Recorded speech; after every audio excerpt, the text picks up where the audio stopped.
నా భర్తని మరి మార్చుకోలేకపోయాను. మరి ఆ యొక్క భయంకరమైన త్రాగుడు వ్యసనానికి ఆయన బానిస అయిపోయి ఆయన ఉంటున్న సమయంలో మరి ఇంట్లో పిల్లల్ని నన్ను పట్టించుకోలేని సమయంలో ఏం చేయాలా అని చెప్పి ఎంతో ఏడుస్తా ఉండేదాన్ని అనమాట అండి.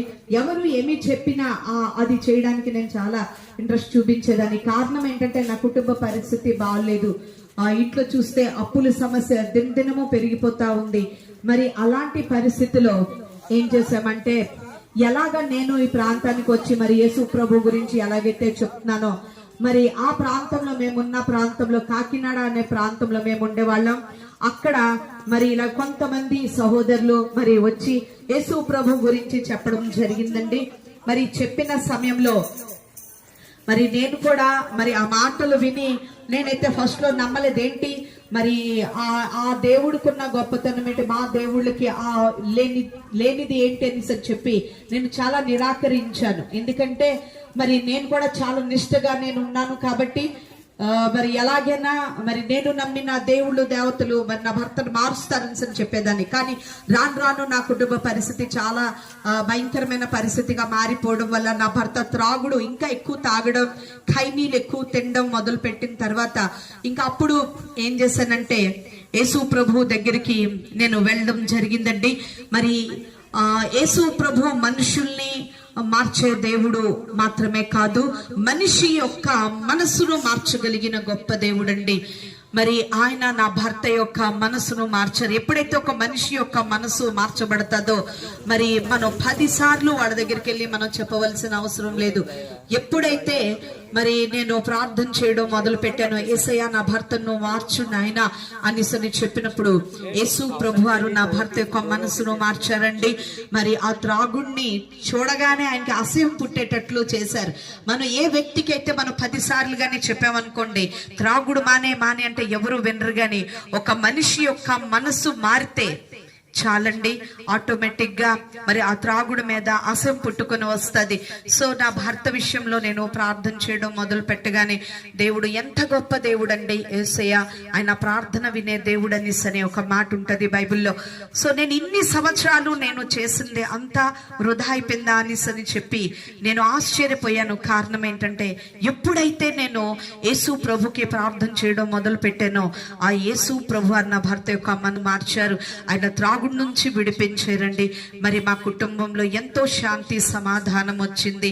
మరి అది మాత్రమే కాదు, ఒక తాగుడు మానిపించడం, లేకపోతే ఒక జోదం, ఒక పేకట, ఒక వ్యభిచారం మార్చడమే కాదు కానండి, అసలు ప్రభువుని మనం ఎందుకు నమ్మాలి, యేసు ప్రభు ఎంత గొప్ప దేవుడని మరి యేసు ప్రభుని నమ్ముకున్న వాళ్ళు ఎంత ధైర్యంగా చెప్తారు, మిగతా వాళ్ళు ఎందుకు అలాగా చెప్పలేకపోతున్నారంటే కారణం ఒకటే ఏంటంటే మరి మన భారతదేశానికి ప్రామాణిక గ్రంథాలు ఏంటంటే వేదాలండి. 4 వేదాలు. 4 వేదాల్లో సామవేదంలో ఒక మాట ఉంటది. అదేంటంటే తాండీయ మహాబ్రాహ్మణంలో రాసి ఉంటదండి, సర్వ పాప పరిహరో రక్త ప్రోక్షణం అవశ్యం తదరక్తం పరమాత్మేణ పుణ్యదాన బలియాగం అనేసని వ్రాయబడి ఉంటది. దాంట్లో ఏంటంటే ఎవరు నిజమైన దేవుడు ఎవరంటే మనుషులందరి యొక్క పాపాల్ని పరిహరించడానికి నరవతారం ఎత్తి భూమధ్య ప్రాంతంలో ఎవరైతే దిగి వస్తారో మరి మనుషులందరి పాపాన్ని తన భుజం మీద ఎవరైతే మోసుకొని మనుషుల పాపాల నిమిత్తం ఎవరైతే బలియాగం అవుతారో మరణం ముందు తిరిగి లేచిన వాడు ఎవరైతే ఉంటారో వాళ్ళే నిజమైన దేవుడని సని మన వేదాలైన సామవేదంలో రాయబడి ఉంది. సో మనం చూసుకున్నట్లయితే ఎవరు కూడా మన గురించి వచ్చి మన కొరకు చనిపోయిన వారు ఎవరూ లేరండి. సో మనం చూసుకున్నట్లయితే ఏంటంటే యేసు ప్రభువారు నరస్వరూపం ఎత్తి మన కొరకు ఆయన భూమధ్య ప్రాంతమైన యెరూషలేము ప్రాంతంలో ఆయన పుట్టి ఆయన మనందరి పాపాల నిమిత్తమండి ఆయన రక్తము కార్చి ప్రాణము పెట్టి మరి గుడ్ ఫ్రైడే రోజు మీ అందరికీ తెలిసే ఉంటది, ఆయన ఆ రోజు చనిపోయి 3వ దినమైన ఈస్టర్ రోజు ఆయన తిరిగి లేచారు. మరణపు ముళ్ళును విరిచి మరణాన్ని జయించి లేచిన వాడంటూ ఎవరైనా ఉన్నారంటే అది ప్రభు అయిన యేసుక్రీస్తు వారు ఒక్కరు మాత్రమే. ఎందుకంటే ఆయన పుట్టుకలో పాపం లేదండి. ఆయన 33.5 సంవత్సరాలు బ్రతికారు. ఆయన ఏ పాపము కూడా ఆయన చేయలేదు. ఆయన ఎవరి యొక్క ఆశలు దొంగతనము చేయడం గాని, ఏ వ్యభిచారం చేయడం గాని, లేకపోతే వేరే వేరే వేరే ఏ పాపాలు గాని చేయడం గాని లేదు. గాని ఆయన వివాహము కూడా చేసుకోకుండా ఆయన పరిశుద్ధుడిగా జీవించాడండి. ఆయన కన్య మరికి ఆయన జన్మించి మనందరి పాపాల్ని ఆయన భుజం మీద మోసుకొని ఆయన చనిపోయి తిరిగి లేచిన వాడు యేసుక్రీస్తు వారండి. సో ఆయన మా జీవితంలో చేసిన ఎన్నో మేళ్లు, ఎన్నో అద్భుతాలు, ఎన్నో స్వస్థతలు, ఆయన వాటన్నిటికన్నా ముఖ్యం ఏంటంటే పరలోక రాజ్యాన్ని తీసుకువెళ్ళగలిగిన గొప్ప దేవుడు యేసుక్రీస్తు వారు ఒక్కరేనండి. కారణం ఏంటంటే పరలోక రాజ్యం అన్నది, స్వర్గం అన్నది అది చాలా పవిత్రమైనది. అక్కడ పాపం అన్నది అసలు ఉండదు. సో అలాంటి పరిశుద్ధమైన స్థలంలోనికి అక్కడ ఉండగలిగిన వాళ్ళు ఎవరంటే, ఎవరైతే యేసు ప్రభువారిని అంగీకరించి ఆయన రక్తంలో ఎవరైతే కడగబడతారో వాళ్ళు మాత్రమే స్వర్గానికి, పరలోక రాజ్యానికి వారసులుగా మార్చబడతారు. కాబట్టి యేసు ప్రభువారు మాకు గొప్ప ధన్యత ఆయన ఇచ్చారు. సో మేము పొందుకున్న సంతోషం ప్రభు అయిన యేసు క్రీస్తు నామంలో మీ అందరికీ వందనాలు. ఎలాంటి బాధ, ఎలాంటి అప్పుల సమస్య, లేకపోతే మీ కుటుంబంలో మీ బిడ్డలు మీ మాట వినట్లేదా, మీ భర్త మీ మాట వినట్లేదా, త్రాగుడికి, వ్యభిచారానికి, జూదానికి, ఇంటర్నెట్ కి బానిసైపోయి ఉంటే తల్లులుగా తండ్రులుగా మీరు ఉన్న స్థలంలోనే మీరు మోకాళ్ళు వేసి మీరు ప్రార్థించినట్లయితే, యేసయ్యా మా కుటుంబంలోనికి దిగిరండి, మా పరిస్థితుల్ని మీరు మార్చండి అని మీరు మోకాళ్ళేసి మీరు ప్రార్థన చేసినట్లయితే యేసు ప్రభువారు మీ కుటుంబంలోనికి వస్తారండి. మీ కుటుంబ పరిస్థితిని మార్చగలిగిన గొప్ప దేవుడు యేసు ప్రభువారు.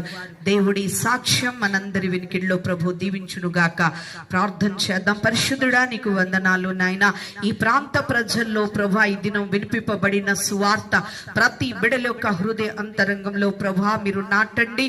వారి కుటుంబాన్ని మీరు రక్షణలోకి మీరు నడిపించండి అయ్యా. మూయబడిన ప్రతి బిడ యొక్క మనోనేత్రాలు, ఆత్మీయ చెవులు ప్రభువా అయ్యా మీరు తెరవమని, ప్రభా బిడ్డలు మీరు ఆకర్షించుకోమని నీ దీనదాసుడు ప్రభువా అయ్యా తిమోతి గారి ప్రాంతంలో చేస్తున్న పరిచర్ను ప్రభువా మీరు జ్ఞాపకం చేసుకుని ప్రభా పరిచర్ను అభివృద్ధి పరచమని యేసు నామంలో అడుగుచున్నాము పరమ తండ్రి, ఆమేన్. మీకు ఇంకేమైనా ఒకవేళ డౌట్ గాని ఇంకేమైనా ఉన్నట్లయితే, ఇంకేమన్నా మీకు ఏమన్నా ఒకవేళ ప్రశ్నలు ఉన్నట్లయితే ఈ ప్రాంతంలో అగాపే ఫుల్ గాస్పల్ చర్చ్ అండి నడిపింపబడుతుంది. ఇప్పుడు పాస్టర్ తిమోతి గారి ప్రాంతంలో పరిచర్య చేస్తున్నారు. ప్రతి ఆదివారం ఉదయం 9:30కి ఆరాధన అండి. మీరందరూ ఇంకా వచ్చి ఇంకేమైనా మీకు యేసు ప్రభు వారి వరకు ఏమన్నా ఇంకా తెలుసుకోవాలని ఆశగా ఉంటే ఈ ప్రాంతానికి వచ్చి మరి ఇక్కడ మీరు